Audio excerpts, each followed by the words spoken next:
Hi, and welcome to the Elements of Precalculus. My name's Dr. Matt Salamone, and I'm going to be your tour guide for this semester of online learning. Let's take a look at a few of the important tools and processes that you're going to need to be acquainted with in order to fully participate with our online course. The first thing to know is that unlike many online courses at our university that use Blackboard for an online learning management system, this semester we'll be using a system called Canvas. Canvas is a learning management system similar to Blackboard. It has a lot of features that I think are going to make it more advantageous for us. You should have received an invitation link to our Canvas course in your university email. If you didn't, please do contact me and let me know. As we go through the semester, you're going to get to know Canvas really well, because it's going to be the main place for storing course materials, linking out to readings and instructional videos, submitting quizzes and exams, and doing most of the nuts and bolts that are going to make your learning possible and make this course effective. But while Canvas is good for a lot of things, in particular for maintaining your gradebook and submitting and receiving feedback on your assignments, one thing that I think it doesn't excel in is communication. So that's why we're going to be using the popular communication platform called Slack this semester as the main place for us to talk to one another throughout the semester. Slack is a team-based as well as individual-based messaging application. It's free to use, so you should have gotten an email from me once again with a link to sign up for our Slack site. And this is going to be where I'm going to be maintaining the main announcements for the course.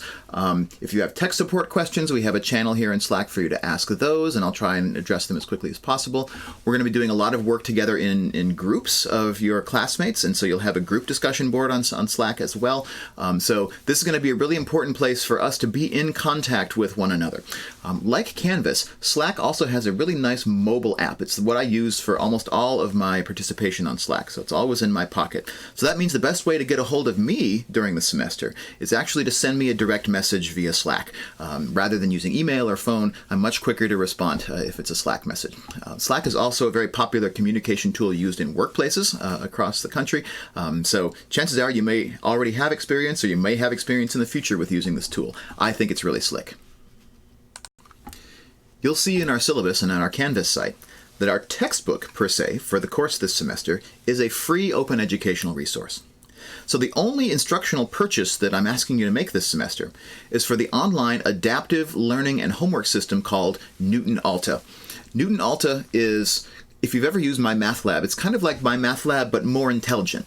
It gets to learn your individual mathematical strengths, as well as areas where you might need some additional review, and it kind of individualizes and customizes the curriculum that you get to help you practice the material that you're most ready to learn and be successful in next. So Newton Alta is about $45 or $50 if purchased online. That gets you 2 years of access to this course. And this will be the main place where you submit practice homework sets for the semester. The last tool for you to get to know for our course is the online video streaming platform called Twitch. Twitch is most frequently used by people streaming their video gameplay over the internet for others to observe. I use Twitch as a platform to hold virtual class meetings and office hours via a live stream. So you can check on the schedule for this in our Canvas course calendar, but on a regular basis, I go on Twitch to basically present lectures and problem solving and things that you can watch live, interact with live by contributing questions via our Slack site, and also watch the archived video of after the fact in case you're not able to make it on time. So Twitch becomes kind of like our virtual classroom. You don't need an account to use Twitch, but if you do sign up for one, you can put your questions and comments right directly in the Twitch chat. But if you don't want a Twitch account, you can also contribute those questions either before live streams or, better yet, during live streams using our Slack discussion board. You can also find video recordings of the live streams that I do, as well as other videos that I might generate over the course of the semester to help you to learn inside of my YouTube channel. For example, this video over here is from a course that I taught in the spring semester. I guess I'm wearing the same clothes today as I did back then. It's probably a coincidence. But you can always, if you miss a live stream, you can see the video archive of it on our YouTube playlist. And you can find a copy of that YouTube playlist right on the front page of our Canvas site down here at the bottom. Right now it doesn't have anything else on it because the first video is going to be the one I'm making right now. Probably the two biggest challenges in getting up to speed with our course are going to be, first of all, understanding how to capture and upload your written work. All of our quizzes and exams this semester take place as pencil and paper affairs that you'll work on by yourself at home on paper. how do you actually capture that work from your paper and upload it into Canvas for assessment and feedback? So we'll talk a little bit about that process here. And then I also want to talk about our mastery grading system, because how your grades work in this course is very different than what you're used to probably, in ways that I hope to convince you are beneficial for your learning over the semester. So first of all, how do you upload written work into Canvas? Well, what you'll need is, first of all, access to a printer. So anytime I post a quiz or an exam, what I recommend you do is print out that quiz and exam and do your work right there on the page, ideally using a pencil that's legible enough to read and dark enough to be captured. Then what you need is either a document scanner or a mobile app that will let you capture your written work. I like to just use a phone. So I have an iPhone, but this works just as well on Android devices. The camera on your phone is actually a really good document scanner. All you need is a free app to make it scan and upload in PDF format. So on our Canvas site, under the Getting Started module, if you go all the way down to the bottom of that module where it says Tech Services and Computer Resources, I've got some suggestions for apps that you can use to submit your written work.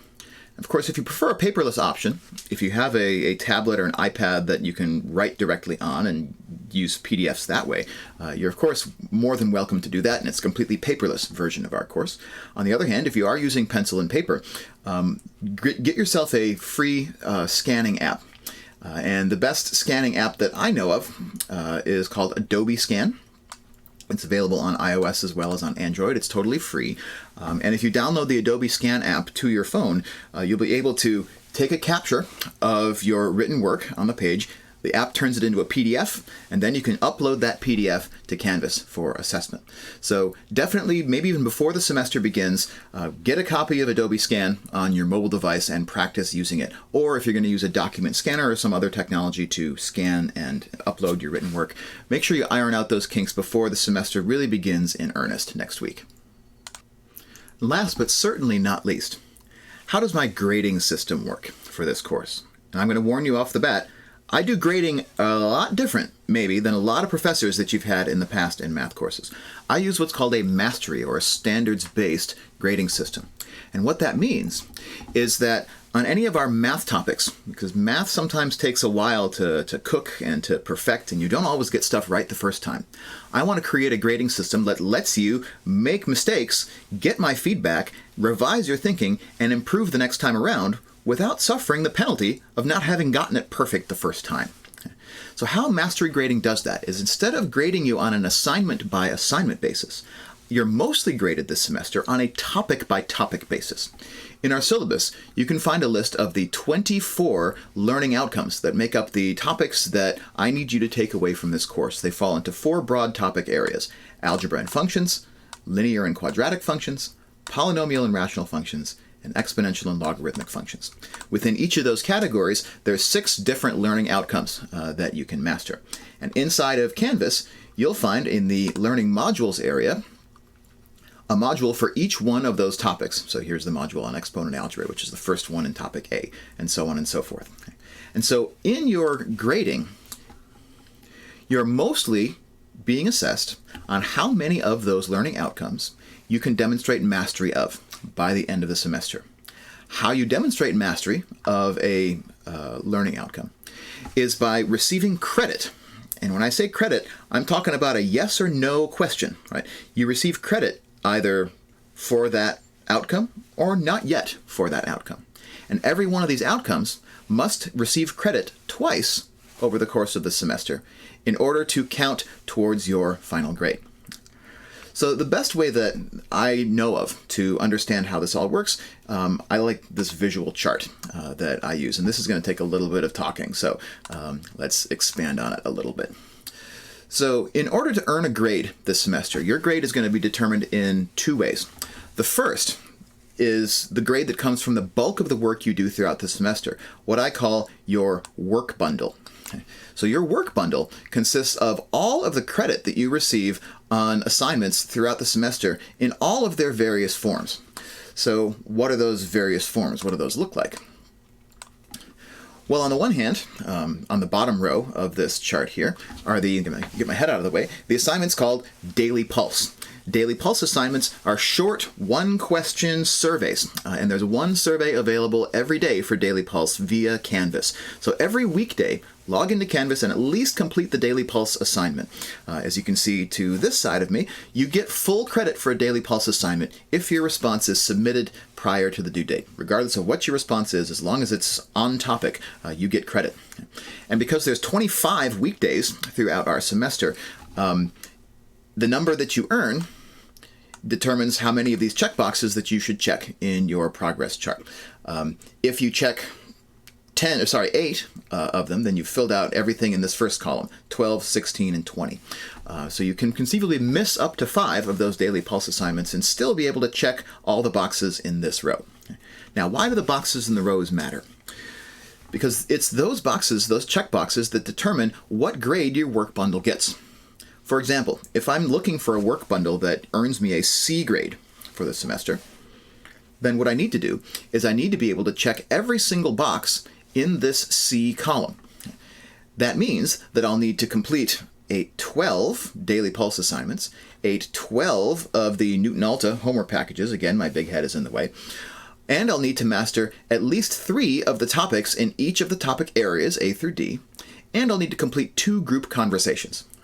So this little visual aid is my favorite way to help students to keep track of their progress throughout the semester, just based on how many of these assignments they have successfully earned credit for. I don't do points, I don't do percentages, I don't do weighted averages for grades, I just do these checkboxes that determine your work bundle grade. And for each type of assignment that you see here on this chart, criteria for how to earn those various grades are listed right there on this chart as well. So this is a great resource. Your work bundle is the main determiner of your grade, and the learning outcomes mastery that you see here on the various topics are sort of the bulk of it. And then there's the Newton Alta assignments for homework and the Daily Pulse check-ins to keep you consistently engaged with the course every weekday.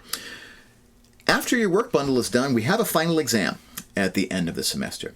And your final exam grade has the ability to either take your work bundle grade and elevate it by half of a grade, so you can add a plus to your work bundle, or spanning the spectrum all the way down to reducing your work bundle grade down by a full letter. So you can go down by a full letter, or you can go up by as much as a half a letter, based on the number of outcomes that you demonstrate mastery of on your final exam. So your final exam is the last sort of adjustment that gets made to your work bundle grade at the end of the semester. And it's important to note that the learning mastery rows are probably the most important rows. This is where the actual mathematical topics are, and you earn learning mastery through submitting quizzes and submitting exams. But each learning outcome, as it says above my head here, is assessed as many as 4 times throughout the semester. So you have 4 opportunities to submit written work on each one of the learning outcomes over the semester. And you only need to master that outcome twice in order for you to receive a check mark in the mastery column. So what's great about Canvas, this is the #1 reason why I like using Canvas for this course, is that when you go look in your gradebook in Canvas, if you select the option that says Learning Mastery, Canvas will show you for each one of these outcomes whether you've mastered it yet, or whether you're on the road, or whether it hasn't been assessed yet, and which assignments are assessing which of the outcomes. So for example, outcome A1 has 4 assessments, which include the final exam, a quiz, a revision copy of the quiz, and an exam. So it shows you where you stand on each one of the 24 learning outcomes in the semester. You can directly take this information and put it right on your progress chart as mastery in these rows. This is going to take some getting used to, so please do not hesitate to ask me questions about how the grading system works at any point in the semester. The best place to do that is in Slack via the announcements channel. After all, if you have a question about how this works, probably 10 other people in the class have that same question. It would benefit everybody to hear the answer. So I look forward to talking with you more about my system of grading, why I like it, why I think it works well, particularly in a really compressed course like ours. And I really do look forward to the work that we have ahead of us this semester. So in the meantime, most important things I can think of for us to do are make sure that you look for the links in your email to get connected with our Canvas site, so enroll into our Canvas site as well as our Slack discussion board. Explore Newton Alta, and in Canvas, review the syllabus that's posted there. It's really the best way to get to know what this course is going to be about. If you have questions in the meantime, either hit me up on Slack. You can also hit me up if you need to via a mobile phone or text. My phone number is in the syllabus. If you're having trouble getting into Slack, that's probably the best way to do it. So until the first day of the semester, please do contribute those questions. Let me know how I can help, and I look forward to working with you this semester.